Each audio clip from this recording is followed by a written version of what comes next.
Jungles of Colombia, South America. This is where the legend of El Dorado was born. The Spanish conquistadors, they heard these local tales of a king near here who was covered in gold dust. And then the story, it just kept growing to describe entire cities covered in the stuff. Deep in the jungle, high in the mountains. While the Spanish never found those fabled civilizations, they also didn't have the technology that we have today. My name is Albert Lin, and I look at the world in a unique way. I use 21st century technologies to look back into our past. Check that out, I can actually fly through the secret ancient world. Lasers that scan deserts, strip away dense jungle canopy, and scour the oceans to uncover the hidden worlds beneath. We're wading into uncharted waters. Now I have the military helping me find lost cities. New discoveries in the most awe-inspiring places on Earth. That's where pixels become reality. That fill the gaps in our story. Who we are, where we came from, and the wonders we can achieve. Here we are in the 13th century. This is carved out of the earth, huh? This is the new golden age of exploration. We know their secrets.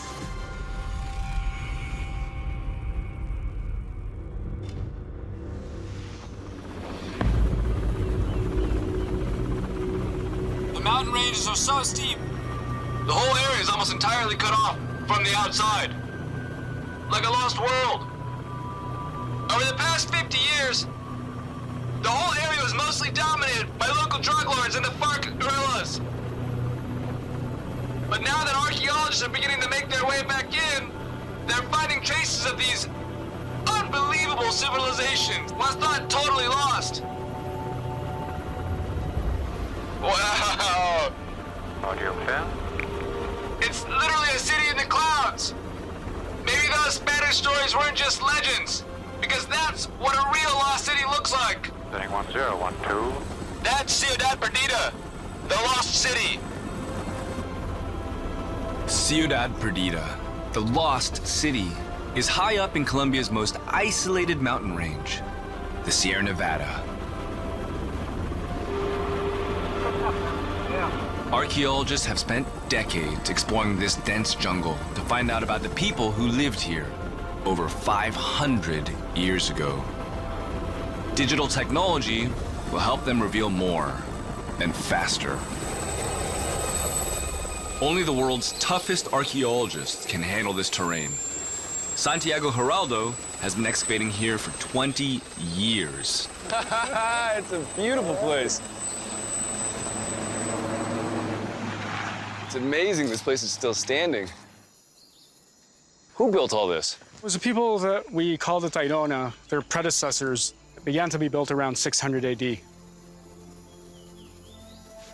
It's huge.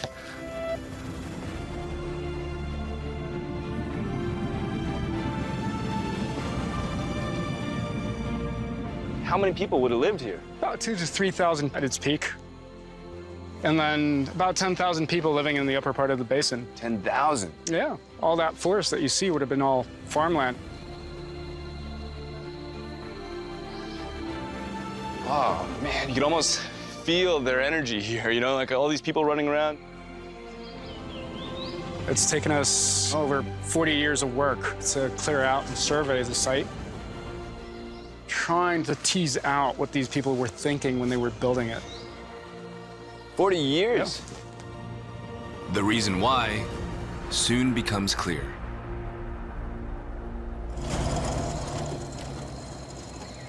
The Tairona built their homes on the steepest ridges of this thick, dense jungle. From here, they could see everything around them. Safe in the mountains, they remained hidden for centuries. They're one of the most mysterious people in all of South America. And finding their ancient cities in this terrain, it's almost impossible.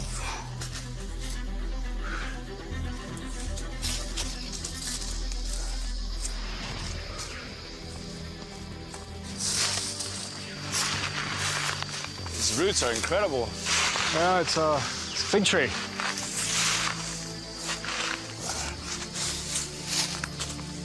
This is what I wanted to show you. See that right there? The rocks? See that? Yeah, yeah. Is it a wall? Yeah, that's a wall. Wow. That's a wall. It's a Tidona wall. Wow. It's incredible. I mean, you barely recognize it. Well, you know, we've got like 400 years of growth and leaf litter and soil. I think there's a better way to do this. You know, we could use aerial LiDAR, could a digital model of the whole place, then we could remove the trees and see the ground. We could find the pathways, the rock piles, Well, the that walls. would be amazing. If it does pick up these terraces, it would be really, really amazing. It would be fabulous. Maybe we'll even find some new ones.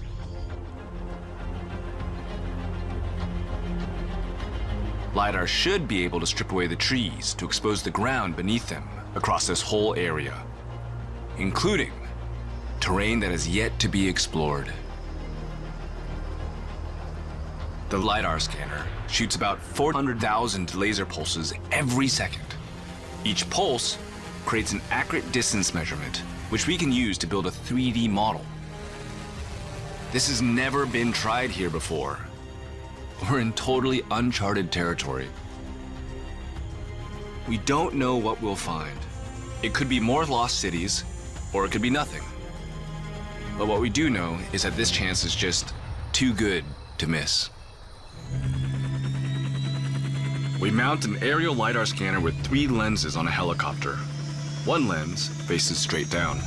The other 2 are at angles. This maximizes the chance that some of the laser beams will make it through the canopy to the ground.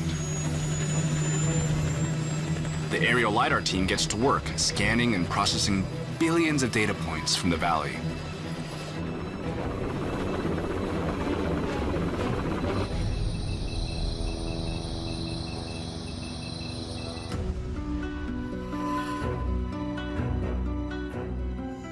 Using the LiDAR data, we built a 3D model of Ciudad Perdida. Here it is. LiDAR data is in? Yeah, this is the whole scan. God. Okay. And look at this, ready? Boom. Without the trees, we can see Ciudad Perdida as it was 500 years ago. Transported through time, we can move through the city, following the footsteps of the people that once lived here. Oh, this is amazing. We've got like the center part of the town, and then all these paths that lead out to it and connect to the other neighborhoods. Imagine you've got dogs, you've got kids playing, you've got goldsmiths, weavers, you've got merchants. Yeah, this is Ciudad Perdida. Everything that you see in white, that's flat. That's what we're looking for. That's the signature of... Yeah, because white means flat, flat means humans, and that means terracing. So what we're looking for is white. Oh, look, look, look, look. You can see right there the path that leads upriver. Can you pull out a bit more? Okay. Oh, I want to see more. I want to see more. See if we can find some new areas.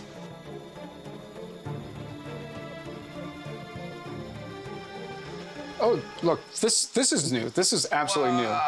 Right there. This is new. This area right here. Right there, that ridgeline right there, this area right there. See that? It's nice and flat. Highly probable that there's terraces right there. We've never been there.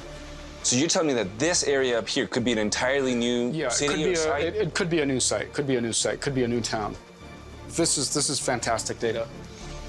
A lost city in the mountains that you've never seen before. Yeah. Could be, but we need to ground truth them. We got to put boots on the ground and head out there and see for ourselves whether there's terracing and walls and just man-made structures. That's where pixels become reality. Somewhere, Out there, there's a lost city waiting to be found.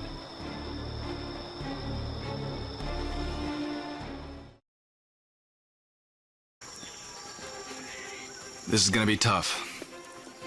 We'll be bushwhacking through some of the world's roughest terrain. Santiago and I head off with the camera crew. We've got the Colombian military with us because bandits still roam this jungle, and we can't take any chances. Before we can even start the climb, there's a long trek on the old Tayrona path. Then, it's hours of bushwhacking up the ridge we spotted on the LiDAR scans. Our goal is to get to the top of the ridge where the LiDAR showed large flat areas that we hope are the signs of a Tayrona city.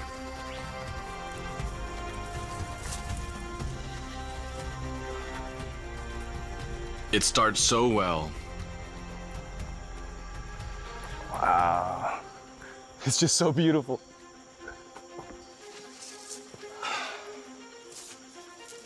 But it's not long before the real challenge begins. We're literally following a map made by lasers in the sky through the thickest jungle I've ever seen to look for new lost cities. Good fun. Good fun. We leave the old Tayrona path and start to fight our way up the mountain.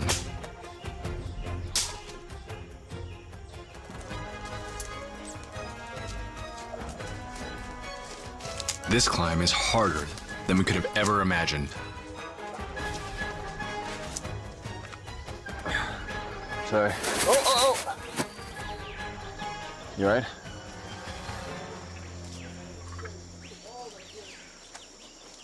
After a brutal climb, we finally have a breakthrough. Oh, there we go. Meet up, Contestero. Got lots of pottery up here. Pottery? Yeah. Are you serious? Yeah. Look at that. See bits and pieces of pottery right there? Oh yeah, look at that. See?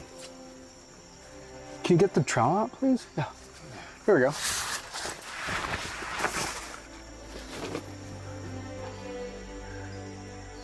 Ancient pottery. See this one right here? Well, there's pottery. There's human beings. This is Tayrona pottery. That's so cool.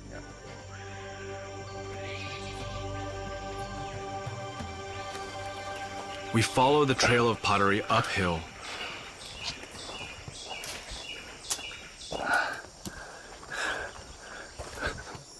What? Terraza, we got a terrace up here. Come on.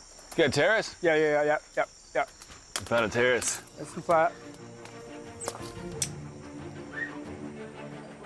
What? Yeah. Already. Yeah, you can see the wall right here. I can clear that a bit. See right there? Let me see.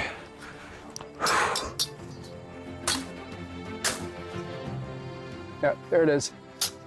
See? Wall right here. Let me see. See the big blocks of stone right here? Mm-hmm. You hear the clink of stone right here. More stone right here. Stone. So you've never seen this before, huh? No, we've never seen this before. Wow. Found 3, 4, 5 terraces. Yeah. All right. These terraces are a sign that the Tayrona were once here. But the site we spotted on the LiDAR scan is still far above us. Or not even halfway there. You all right? This climb is unrelenting. We're all struggling. It's merciless and unforgiving.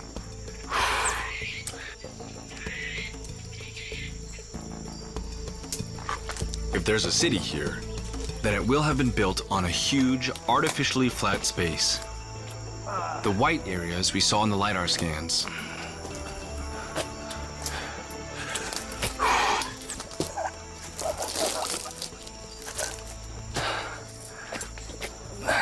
You see anything? Oh yeah, this is we're finding out. So We're on a terrace? yeah, it's we've got a lot of forest over it, but yeah, that's all nice and flat. The flat area looks like it could be a Tirona terrace. But to be sure, we need evidence, pottery, cut stones, anything to show the Tirona actually lived here.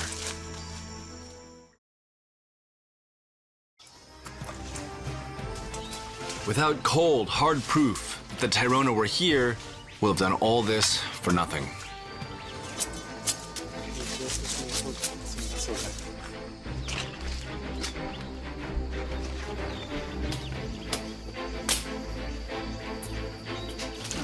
I see a rock right here. This is a piece of cut rock, just like at Ciudad Perdida. Now following it, let's see if we can see it on the other side of this tree. You see it over there? Yeah, it continues over here.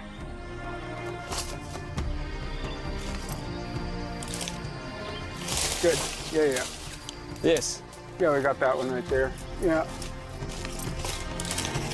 Another piece of cut rock. You think this is the edge of a terrace? Yeah. I mean, we've got the line goes that way. The line goes that way, so that's why we got that flat area right inside. This is what we were looking for. The edges of it. Stone after stone after stone. Yeah. We got another one over here. You got another one? Yeah, we got another rock over here. Yeah. Need a bit of I think we found it. Tumble down. I think we found it. I've got pottery. What? Yeah. You serious? Got pottery, yeah. Yeah. Definitely. Let me see. It's a really small piece. Can you get some water and clean it up? But yeah, it's pottery for sure. Wow, look at that. The tiniest fragment.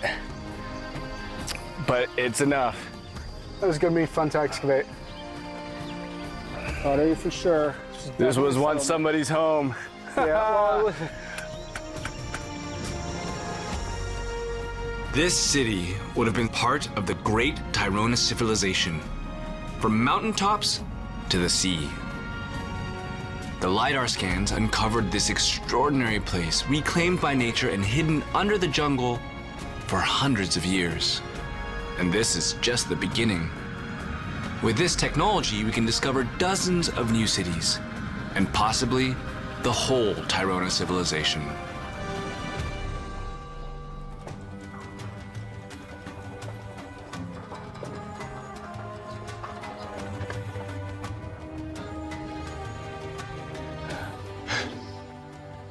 Ever since I first saw this, the magical city of Petra in Jordan, it just hasn't left my mind. It's one of the most beautiful, unusual, and iconic cities in the world. But I've learned something surprising. Petra is not the beginning of the story, it's the end. And there's another lost city carved into the rock somewhere near here. I'm hoping to find the hidden origins of one of the greatest cities the world's ever seen. The people who lived here in this city, well, they were originally nomads, traveling, trading across the Arabian desert, living in tents. And then in a leap, they built this. What happened? I want to find out who they were, where they came from, and what came before all this.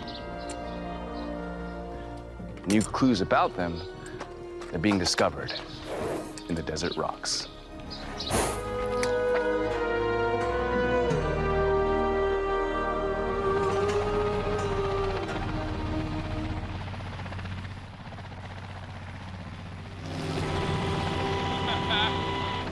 We're now flying over the Jordanian desert in a Black Hawk. Now I have the military helping me find lost cities. Bob Bewley is an aerial archaeologist. He traces the ancient water sources and trade routes of the Nabateans from above. Can you see the track there, Albert, on the left-hand side? Where? Along the ridge there. Right there? Yeah. Okay. And although we're looking at a modern road, It's built on the ancient road. And now we're going to follow it.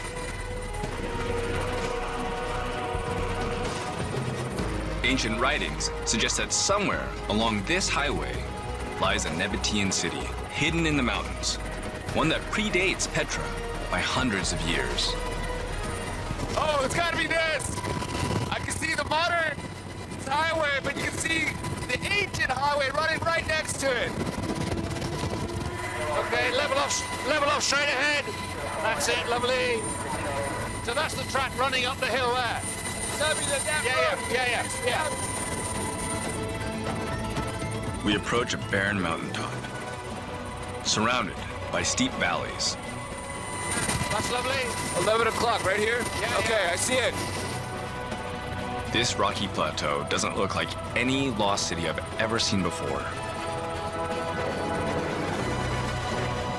But the ancient Greek writings describe the nomadic Nabateans setting up home here, possibly for the first time. Happy to land? Yeah.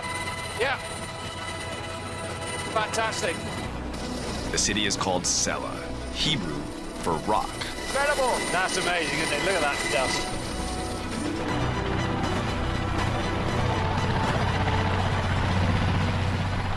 We just landed on the ancient highway.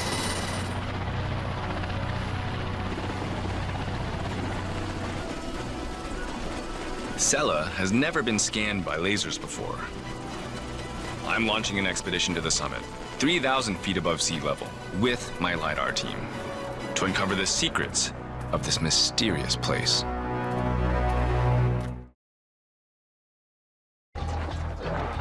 The LiDAR team and I are heading to one of the last fully unexplored Nabatean sites.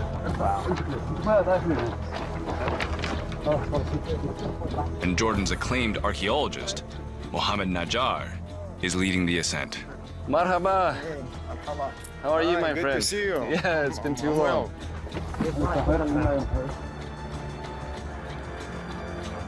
I've never carried LiDAR kit on a donkey before, or on a horse. This is high tech meets ancient tech. Yeah. this you heard. Are you ready? Let's go. Yalla. Yalla. Yalla, my friend, yalla. I don't know what to expect at the top. What I do know is we're heading to 3,000 feet above sea level, and it's gonna be a tough climb. It's like a maze. Yes, it is.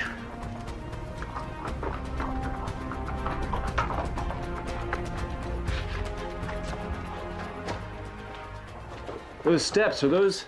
Yes. Ancient? That's our way up. Wow.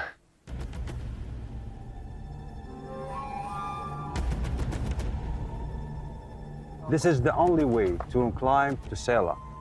There's no other way. The steps are the first hint that this bare mountain has been shaped by people.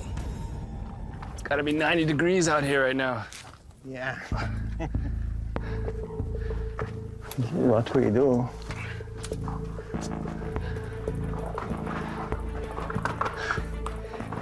This is like a ancient skyscraper up here. The terrain is brutal, and the questions keep coming. It just seems like an unbelievable amount of effort to build your world on top of a mountain in the middle of an arid desert. Should we take a break and drink some water, guys? Stay away from the mean donkey. You know, water is like, it's how you live, but this desert is so dry. How do you survive on top of a mountain, surrounded by dirt, and no rivers nearby, nothing to farm? How could you hold out?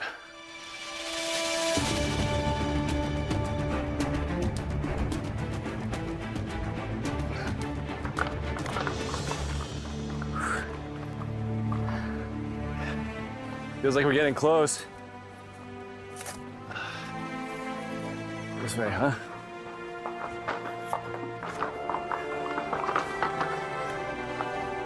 Finally, we reach the top. But how did this lifeless crop with no water source become home to a city of people? To hunt for clues, we plan to LiDAR scan the whole plateau. The access to so much of it is virtually impossible. And it also looks like sheer drops everywhere. I mean, it's deadly, basically, to explore Absolutely. this, right? Yeah. So hopefully we can go places that wouldn't be safe to go otherwise. Okay, we're good to go.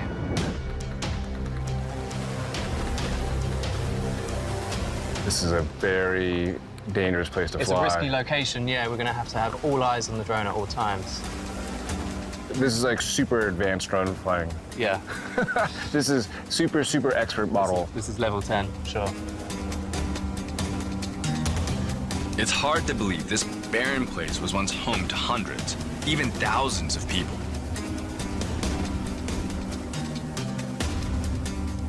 If they left any evidence, I'm banking on my technology to find it.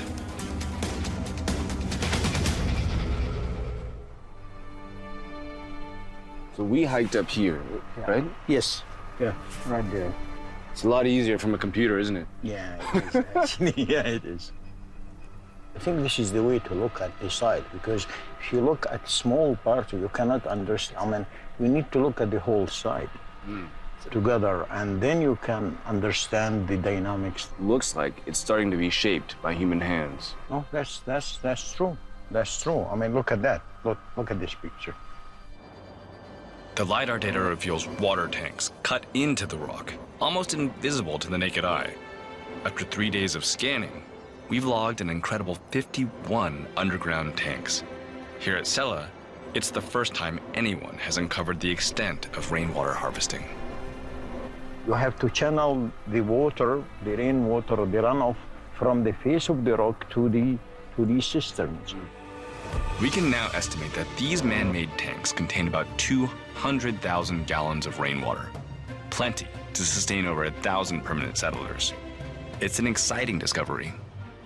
They were nomads at the beginning. They were like wind, you know, and then there was a shift in their consciousness. I mean, they started to be attached to the land. They're turning the landscape into a home, a permanent home. Our LiDAR data transforms what we know of Sella. The Nabateans' ingenuity and knowledge of water enables them to settle, living together in a permanent city here in the dry, rocky desert. It's a stepping stone to Petra. The journey has begun.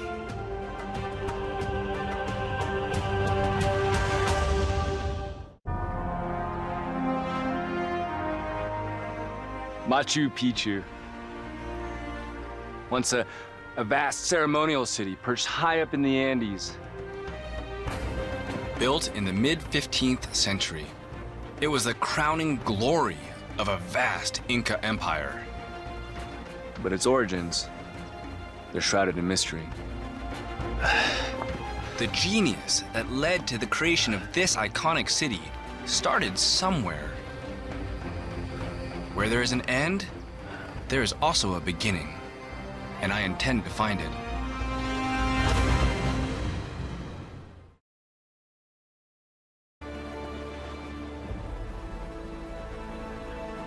Were those mighty Inca warriors? Were they standing on the shoulders of giants? Of earlier civilizations? Armed with 21st century technology, I'm headed deep into the Andes to find out.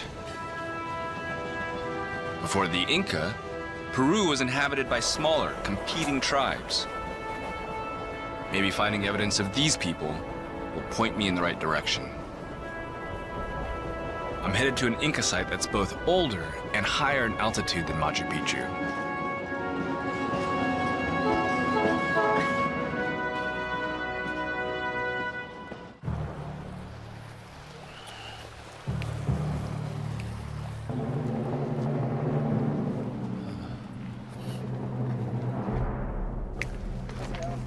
Oh, it's my cavallo. Hello. We're headed to that peak. At 13,000 feet of elevation, it's gonna be a trek. We've got a lot of gear. The Inca buildings at Wata are around 100 years older and at an altitude 5,000 feet higher than Machu Picchu. Tom Hardy and Peruvian archaeologist Aranchoque Arce are joining me. There's horse poop everywhere. Low-tech transport empowers high-tech gear. To help us reveal why the Inca built and ruled here,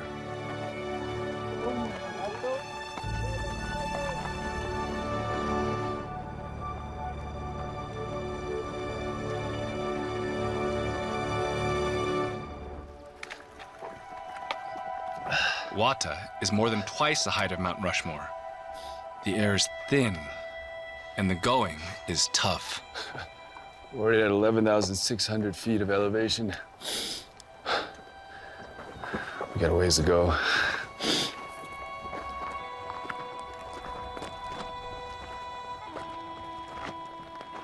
A steep drop right off here.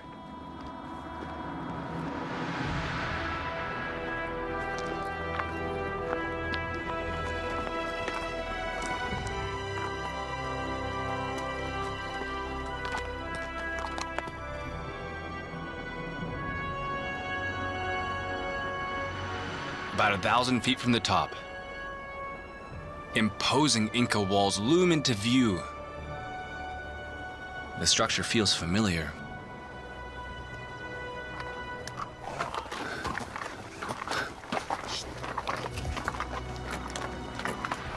Wow!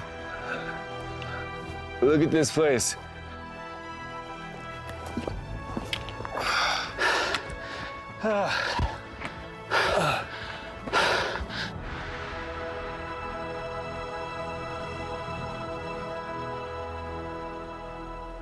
How could they build in such an intense environment?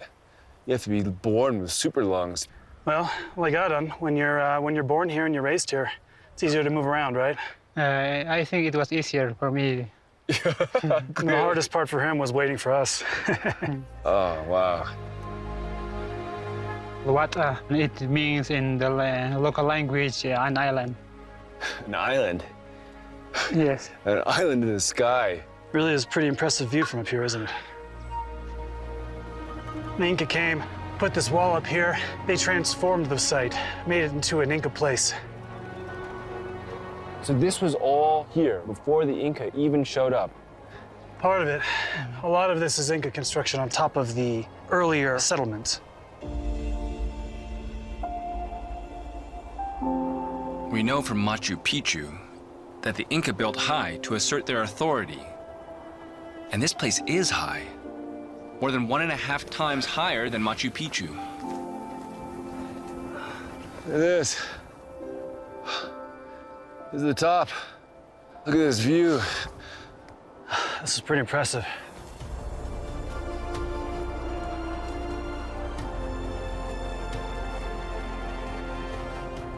Why would they build something like this high up in the mountains? Well, we have some ideas based on the relationship of the landscape. I think people living here thought that they came from the mountains, and the mountains was their ancestors. The mountains being the ancestors, the actual mountain being a being that humans were born from. Is that correct? Like a person, it was their father, their ancestor, their grandfather. They become these objects of sacred veneration and respect. Not only to the Inca, but to the people even before the Inca then? Probably, yeah. We're standing here on a mountaintop, just like Machu Picchu was on a mountaintop. Yet, unlike Machu Picchu, there might be evidence of activity here before the Inca. So what if we take our technology and try to scan the entire mountaintop, really make every little piece of evidence of that existence pop back out to life? I think we should try.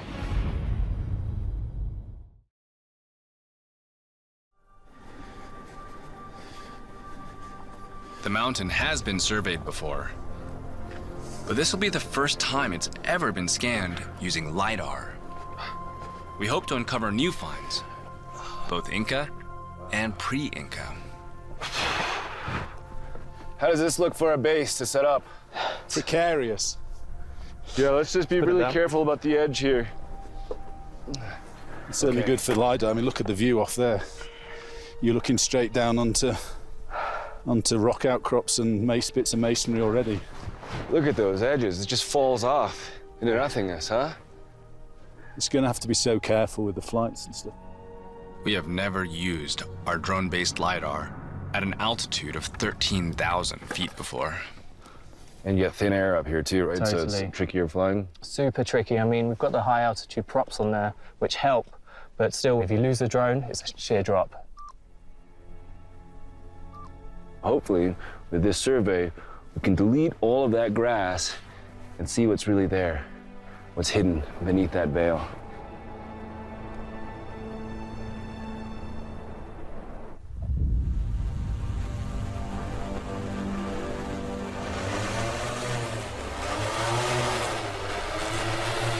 What's up?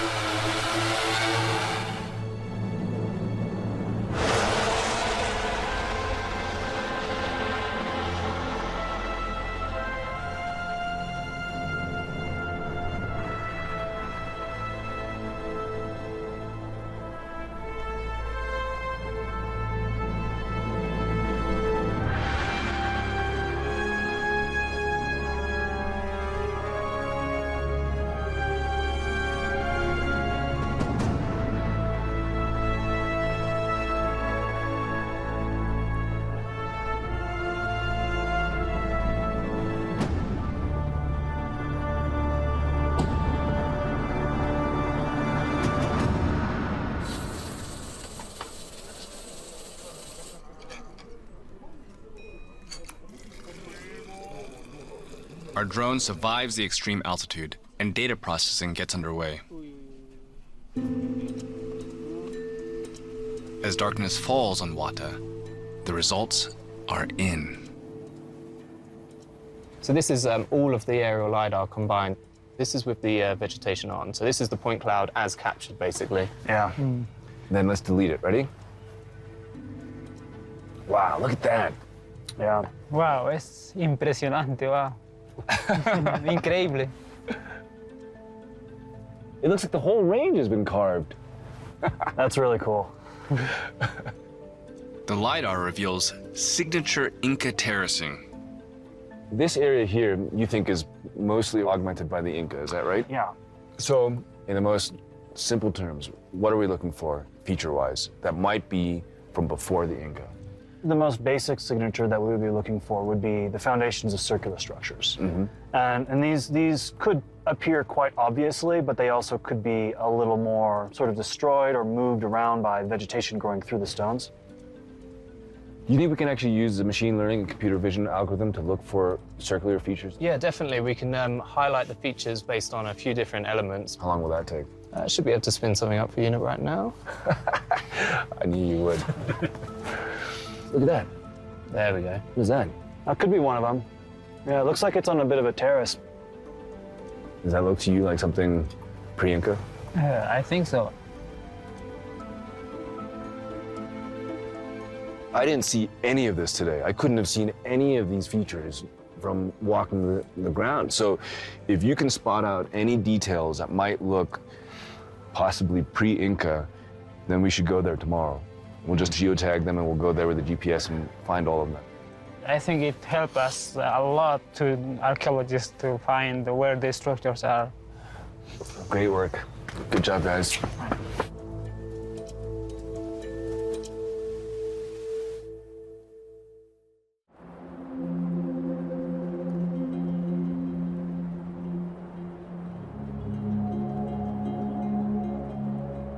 The first ever LiDAR survey of Wata has revealed intriguing features, and they need ground truthing. Is it circular? Yes, Wow, look at this. it could be pre-Inca, but we need to look. Well, what we're trying to find is anything that tells us what happened here. What would it have been for? It's like a well or something, or storage? It could be storage. Adnan, you're like the ceramics whisperer. You find stuff everywhere. Do you think you can find Okay, anything? we'll look for some. Looks like there's bits of ceramic all right back down there. Oh, here we go.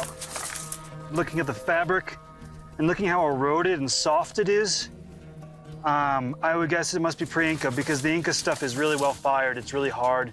It endures very well. Well, let's see if we can find more. There's more points on the data. Yeah, let's do it.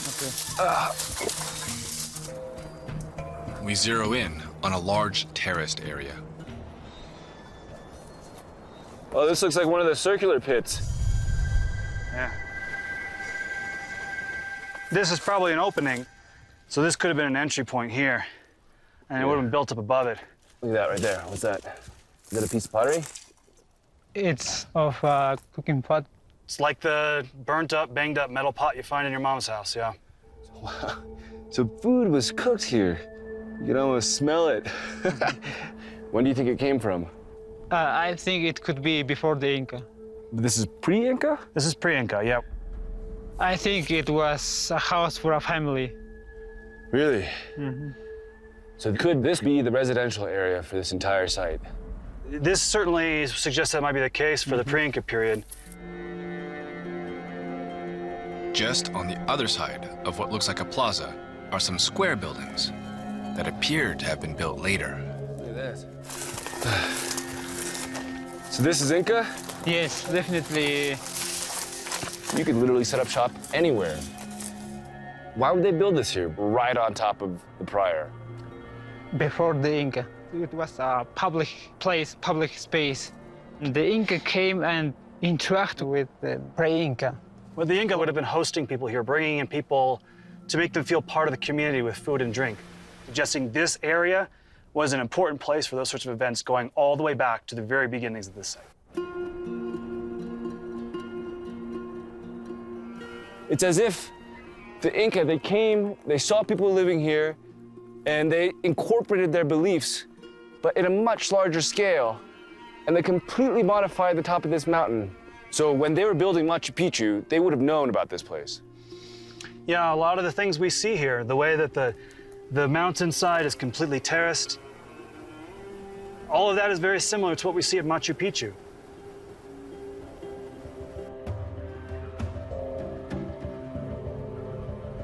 There's a belief system that I've learned that threads through time here.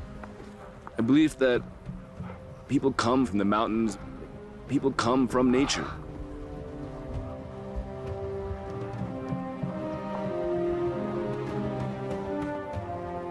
Through time, that belief has evolved into the architecture that you see today. Here at Wata. It's an island in the sky.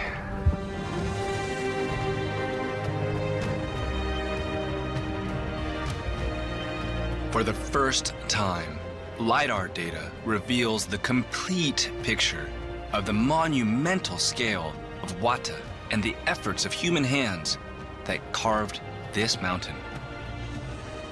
Once a pre-Inca ancient mountaintop town.